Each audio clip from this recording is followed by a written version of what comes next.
शांति। Good morning. आज बाबा की अव्यक्त वाणी है।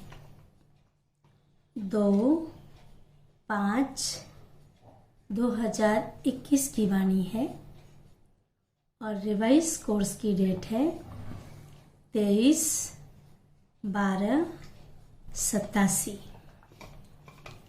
आज बाबा ने 3 प्रकार के बच्चे देखे और 3 प्रकार के बच्चे कौन कौन से हैं हम खुद सुनेंगे। आज बाप दादा वतन में 3 प्रकार के बच्चों को देख रहे थे। 3 प्रकार के कौन से देखे? पहला, वर्णन करने वाले। पहला प्रकार का बच्चा वर्णन करने वाले। दूसरा, मनन करने वाले। और तीसरा, अनुभव में मगन रहने वाले। एक वर्णन करने वाले, मनन करने वाले और तीसरा अनुभव में मगन रहने वाले। ये 3 प्रकार के बच्चे देश विदेश के सभी बच्चों में देखे। वर्णन करने वाले ब्राह्मण अनेक देखे, क्योंकि ज्ञान सुना देना कोई बहुत बड़ी बात नहीं है, उसका वर्णन करना कोई बहुत बड़ी बात नहीं है। तो बाबा ने कहा वर्णन करने वाले ब्राह्मण अनेक देखे, मनन करने वाले बीच की संख्या में देखे। एक होता है उसको रिपीट कर देना, तोते माफिक। दूसरा है उसका मनन चिंतन करना, सेकंड नंबर वाले। तो बाबा ने कहा मनन करने वाले बीच की संख्या में देखे। और तीसरा है अनुभव में मगन रहने वाले। उस अनुभव में, जिसको लगन में मगन कहते हैं, तो अनुभव में मगन रहने वाले उससे भी कम संख्या में देखे। वर्णन करना अति सहज है। क्यों सहज है? क्योंकि 63 जन्मों के संस्कार है। जहाँ 4 लोग होते हैं, चुप नहीं रहते, बातें करते रहते, वर्णन करते रहते। एक बात 10 जगह जब तक नहीं सुनाएंगे तसल्ली नहीं मिलती है। तो बाबा ने कहा 63 जन्मों के संस्कार हैं। एक सुनना, दूसरा जो सुना वह वर्णन करना, यह करते आए हो। सुना और सुनाया। और जो सुनाते हैं ना, भक्ति मार्ग में भी क्या करते हैं? सिर्फ महिमा का वर्णन करते हैं, अनुभव तो नहीं किया ना। तो बाबा ने कहा सुना जो सुना वह वर्णन करना, यह करते आए हो। भक्ति मार्ग है ही सुनना या कीर्तन द्वारा, प्रार्थना द्वारा वर्णन करना। साथ साथ देहाभिमान में आने के कारण व्यर्थ बोलना, यह पक्के संस्कार रहे हैं। अभिमान में आने के कारण बाबा ने कहा व्यर्थ बोलते हैं, व्यर्थ चिंतन करते हैं, यह पक्का संस्कार रहे। जहाँ व्यर्थ बोल होता है वहाँ विस्तार स्वतः ही होता है। व्यर्थ को, झूठ को, पर चिंतन को सिद्ध करने के लिए बहुत चिंतन करना पड़ता है। बाबा ने कहा विस्तार स्वतः ही होता है। स्वचिंतन अंतर्मुखी बनाता है, पर चिंतन वर्णन करने के विस्तार में लाता है। कहते ना अंतर्मुखी सदा सुखी। अगर पर चिंतन कर रहे हैं, दूसरे को देख रहे हैं, उसका वर्णन कर रहे हैं, तो एक बात की जगह 4 बातों का वर्णन करेंगे। ये ऐसा है, ये ऐसा करता है। तो बाबा ने कहा तो वर्णन करने के संस्कार अनेक जन्मों के होने के कारण ब्राह्मण जीवन में भी अज्ञान से बदल ज्ञान में तो आ जाते हैं। वे ब्राह्मण बन गए, ज्ञान में तो आ जाते हैं। ज्ञान का वर्णन करने में जल्दी होशियार हो जाते हैं, क्योंकि वर्णन करने की आदत है। वर्णन करने वाले वर्णन करने समय तक, ये लाइन ध्यान से सुनेंगे, वर्णन करने वाले वर्णन करने के समय तक खुशी व शक्ति अनुभव करते हैं, लेकिन सदा काल के लिए नहीं। जब तक वो सुना रहे हैं तब तक खुशी होती है अनुभव, उसके बाद नहीं। मुख से ज्ञान दाता का वर्णन करने के कारण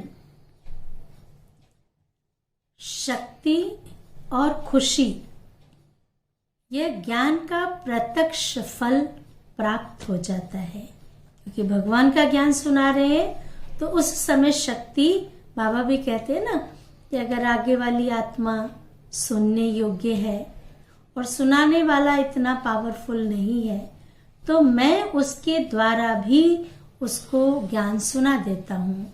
तो बाबा ने कहा ज्ञान तो बाबा का सुनाते हैं ना, इसलिए शक्ति और खुशी की प्राप्ति होती है। लेकिन शक्तिशाली स्वरूप सदा खुशी स्वरूप नहीं बन सकते। शक्तिशाली स्वरूप सदा खुशी स्वरूप नहीं बन सकते। फिर भी ज्ञान रतन है और डायरेक्ट भगवान वाच्य है, इसलिए यथाशक्ति प्राप्ति स्वरूप बन जाते हैं। कुछ समय के लिए प्राप्ति स्वरूप बन जाते हैं।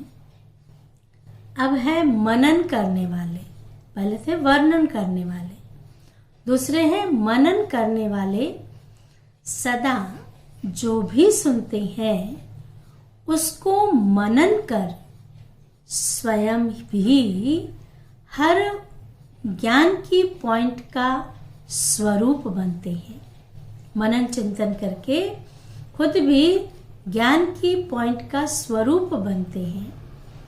मनन शक्ति वाले गुण स्वरूप, शक्ति स्वरूप, ज्ञान स्वरूप और याद स्वरूप। फिर से सुने, मनन शक्ति वाले गुण स्वरूप, शक्ति स्वरूप, ज्ञान स्वरूप और याद स्वरूप स्वतः ही बन जाते हैं।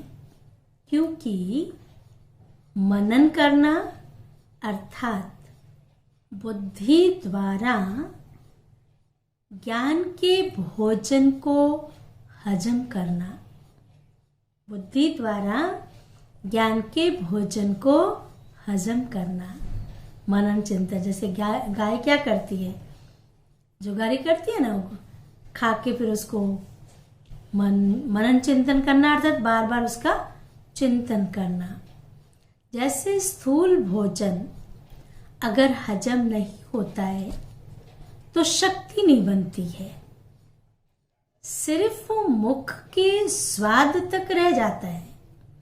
भोजन की उल्टी कर दिया, शक्ति कहाँ से बनेगी, ताकत कहाँ से मिलेगी। तो ज्ञान सुना के वर्णन कर देना वो ताकत नहीं है, लेकिन ज्ञान सुनाने के बाद उसका चिंतन मनन करना ये है ताकत की बात। तो बाबा ने कहा भोजन हजम करना, जैसे स्थूल भोजन अगर हजम नहीं होता है तो शक्ति नहीं बनती, सिर्फ मुख के स्वाद तक रह जाता है। ऐसे वर्णन करने वालों को भी सिर्फ ज्ञान मुख के वर्णन तक रह जाता है, लेकिन वह बुद्धि द्वारा, मनन शक्ति द्वारा धारण कर शक्तिशाली बन जाते हैं। मनन शक्ति वाले सर्व बातों के शक्तिशाली आत्मा ही बनते हैं। मनन करने वाले सदा स्वचिंतन में बिजी रहने के कारण माया के अनेक विघ्नों से सहज मुक्त हो जाते हैं।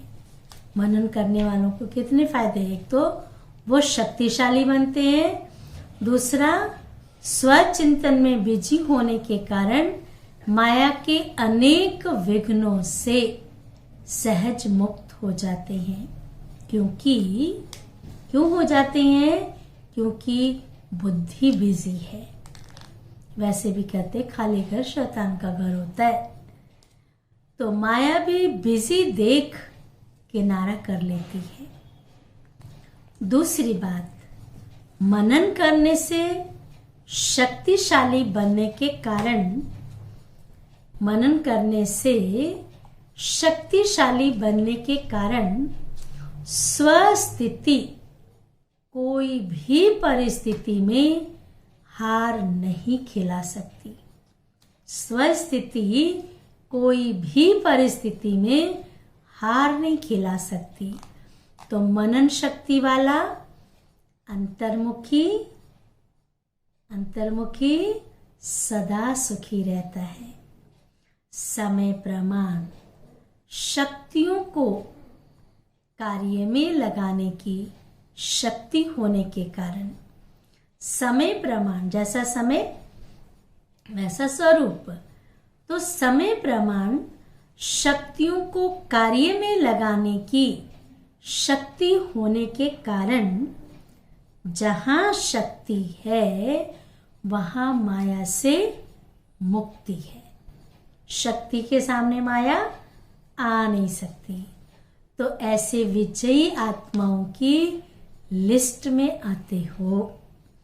अब है तीसरे प्रकार के, दो प्रकार के हुए, वर्णन करना, दूसरा मनन करना। अब तीसरा है, ध्यान से सुनना सभी, तीसरा है सदा सर्व अनुभवों में मगन रहने वाले।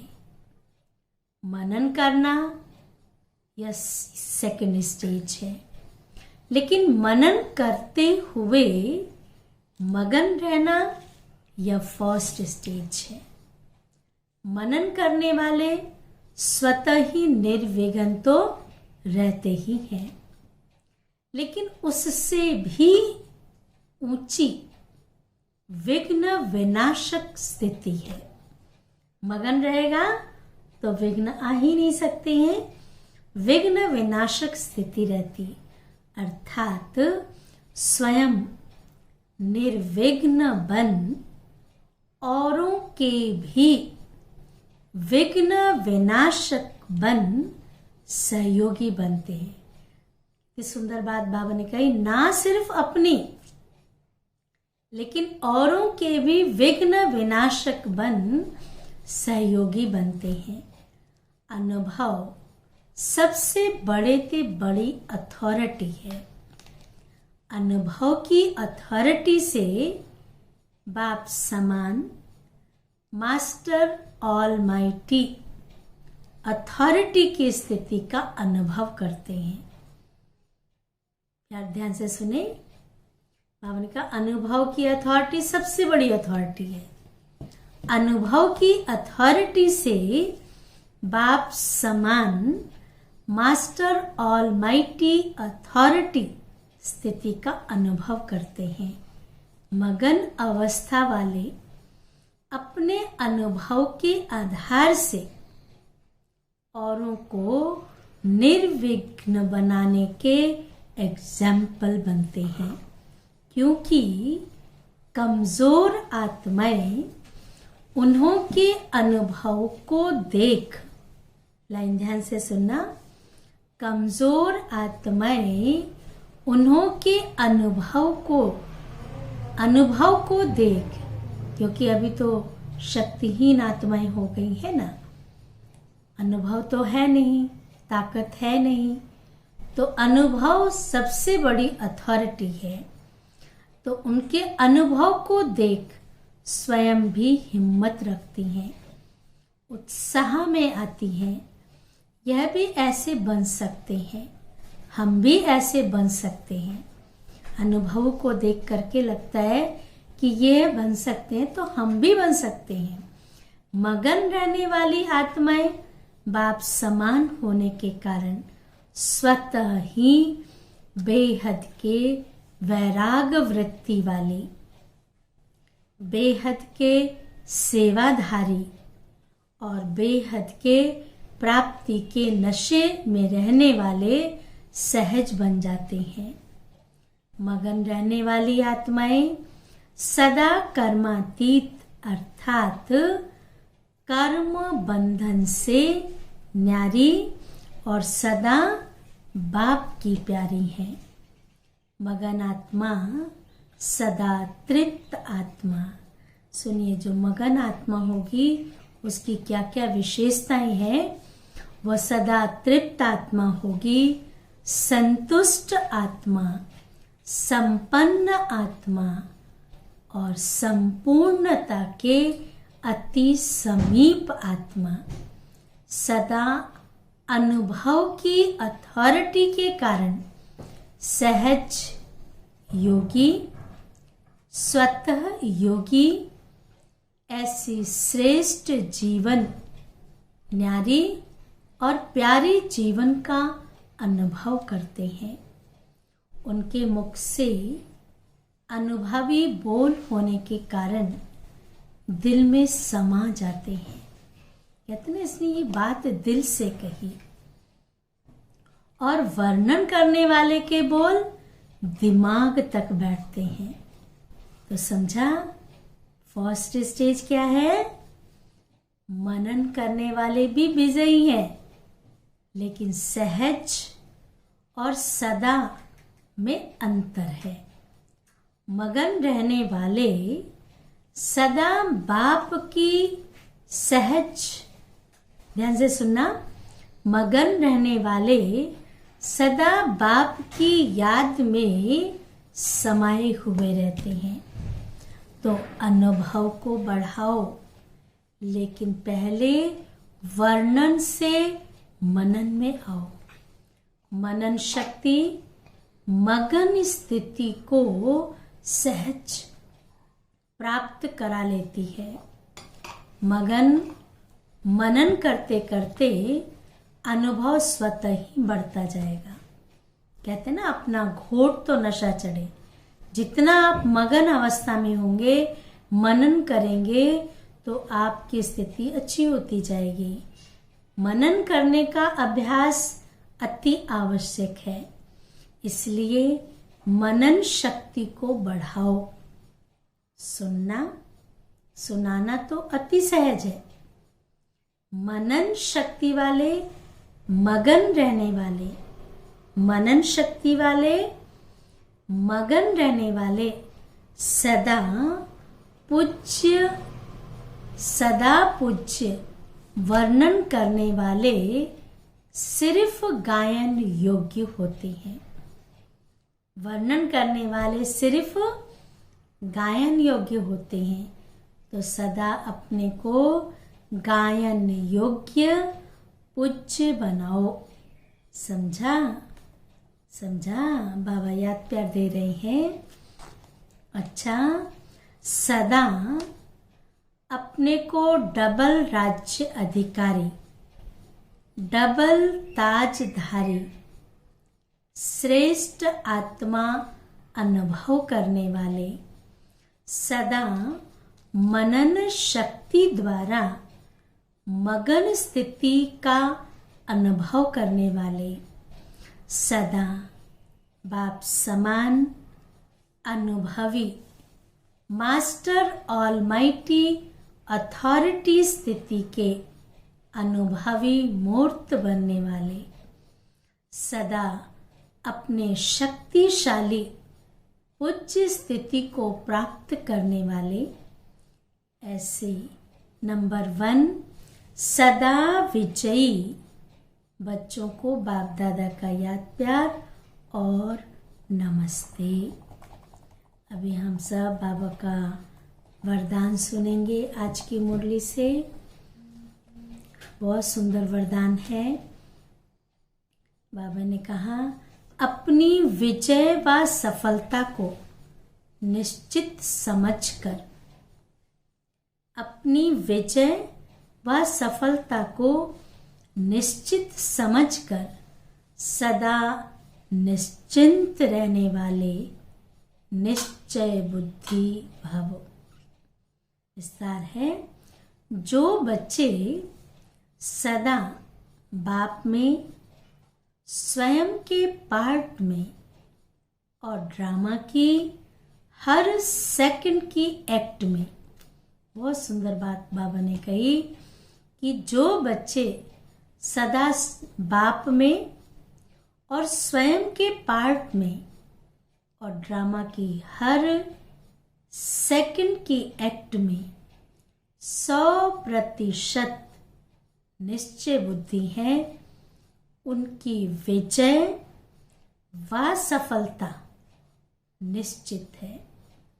निश्चित विजय होने के कारण वे सदा निश्चिंत रहते हैं। उनके चेहरे से चिंता की कोई भी रेखा दिखाई नहीं देती, क्योंकि विश्वास है ना स्वयं पे, बाप पे, ड्रामा पे। जो होगा अच्छा होगा, अच्छा हो या बुरा हो लेकिन अच्छा ही है। तो बाबा ने कहा रेखा दिखाई नहीं देगी। उन्हें सदा निश्चय रहता है कि यह कार्य व यह संकल्प सिद्ध हुआ ही पड़ा है। उन्हें कभी किसी बात में क्वेश्चन नहीं उठ सकता। स्लोगन है, स्लोगन भी बहुत अच्छा है। सुनने सुनाने में भावना और भाव को बदल देना। ध्यान से सुनेंगे। सुनने और सुनाने में भावना और भाव को बदल देना वायुमंडल खराब करना है। अच्छा, ओम शांति, ओम शांति।